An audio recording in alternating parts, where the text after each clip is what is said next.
So Zechariah, the first half, the first sort of 6 or 7 chapters, are made up of a series of 8 visions, and we'll look at them in detail over the coming weeks. But collectively, they're one of the most difficult passages in the whole of the Bible to understand. So today we take an overview of the whole section and then look at each of the visions in detail over the coming weeks. And they begin at verse 7 of chapter 1 and go through to halfway through chapter 6. So for today you'll need your Bible in front of you. I'm not going to read the text, otherwise we'll be here for quite a while. And the first thing to say about them is that they are visions, not dreams. And there's a difference. A vision is active. The receiver is actively and consciously involved. He's awake. Whereas dreams tend to be a passive and we're asleep. The second thing to say is that they all happened in the course of one night. So as I'm about to argue, there's a coherence to them. They stand together and we can look at them as one complete whole. So how do we approach them? Well, as usual, the clue is in the text. Do you notice in the visions God doesn't tell Zechariah to do anything? Quite often our temptation when we approach the Bible is to immediately look for what are we to do? What is God commanding us? How should we change our lives? Now, that's certainly right and it's a good. But here Zechariah is told something different by God. Chapter 2 verse 13, he tells him and all mankind to be still before the Lord. Then chapter 3 verse 8, he tells the leaders to listen to him. And repeatedly the angel tells Zechariah to see or look. So important are these visions that the angel continually asks Zechariah if he understands. Verse 2, chapter 4, verse 13, verse 5, chapter 5, verses 2 and 5. Basically, in these visions, we're not told of a lot of things that we are to do, but look at what God is going to do. He will rule his creation. He will exact vengeance on those who have hurt his people. He will live amongst his people. He will send a Messiah who will cleanse his people. So how do we approach these visions? We stop, we look, we listen, rather than diving in as we tend to do. Now, my main argument today is actually an argument that I haven't found in any of my commentaries. So I hope I'm not totally missing the point. Now, remember, when we were thinking about Lamentations, I used a term called chiasm and didn't really explain it in Lamentations. Well, the Greek letter chi is represented with a character that looks like our English X. And one of the devices, one of the structures that the Bible repeatedly uses is referred to as a chiasm, with reference again to that X. What is a chiasm, or a chiastic structure? Basically, it's, if you like, a word picture that forms the X in terms of its structure and parallels. Often it's a string of phrases or ideas that are structured so that the first idea is parallel to the last, then the second is parallel to the next to last, and so on, until the parallels meet in the middle, so to speak. And whatever that point, that common idea in the middle is that is the ultimate idea that the writer is seeking to emphasize by using this sort of structure. If you like, half of an X, an arrow. So what are the middle visions? Well, they're visions 4 and 5. And they are two visions that point to the Messiah. Vision 4, chapter 3, is about clean garments for the high priest. The high priest Joshua stands accused by Satan before God, and God in his grace commands that Joshua's filthy garments be replaced with new, clean attire, symbolising the removal of his sin. Verse 4 of chapter 3.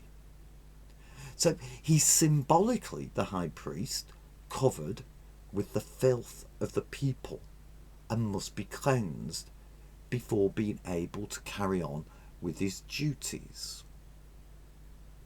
Then vision 5, which is chapter 4, is a complex vision involving Zerubbabel, Joshua's, if you like, partner in ministry at the time. And this vision is showing us God's presence being restored to his people through the temple, as it's being rebuilt by the civil ruler Zerubbabel.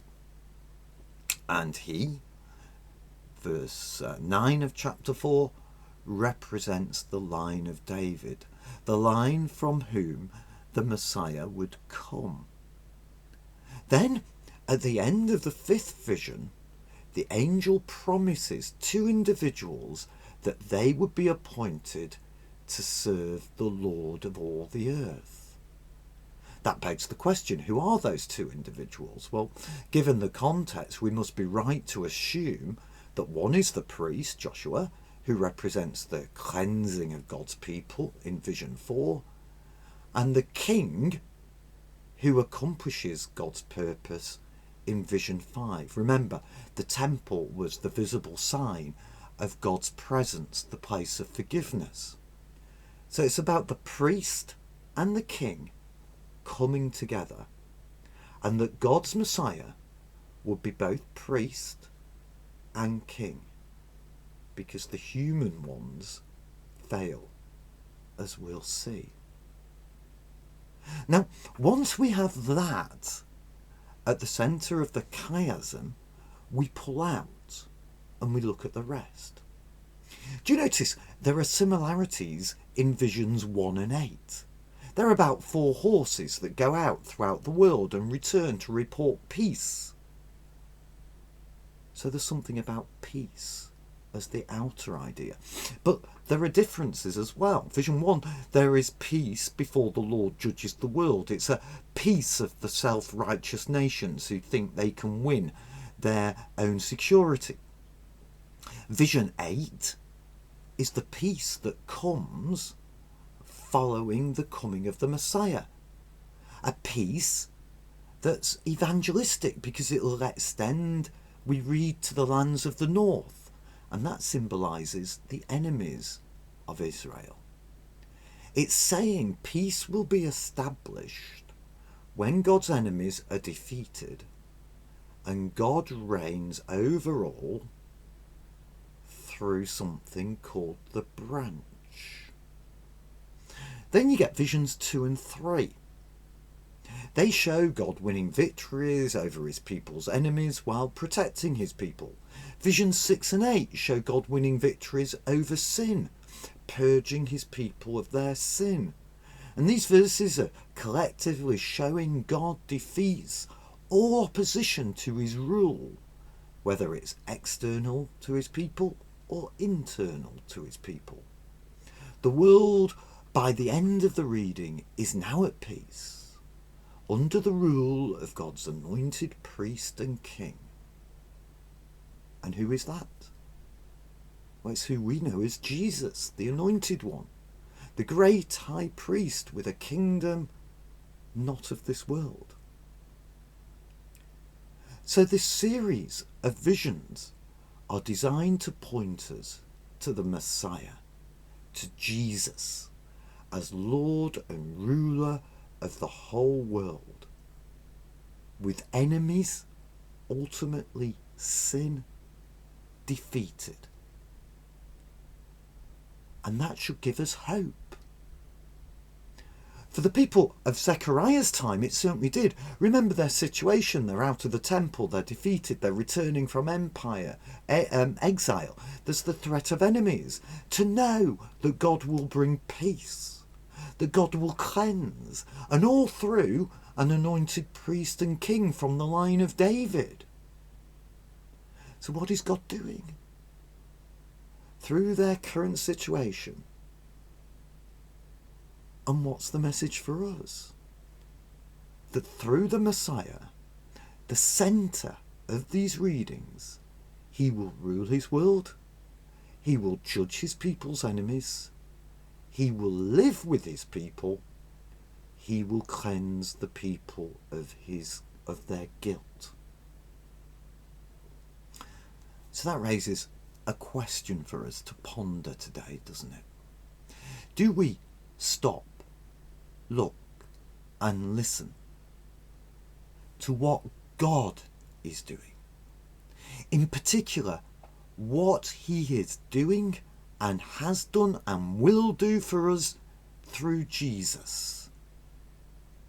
Is Jesus at the heart or centre of your faith? For as we see here from Zechariah, he's the centre of all that God is doing. And that is the source of hope for them and for us.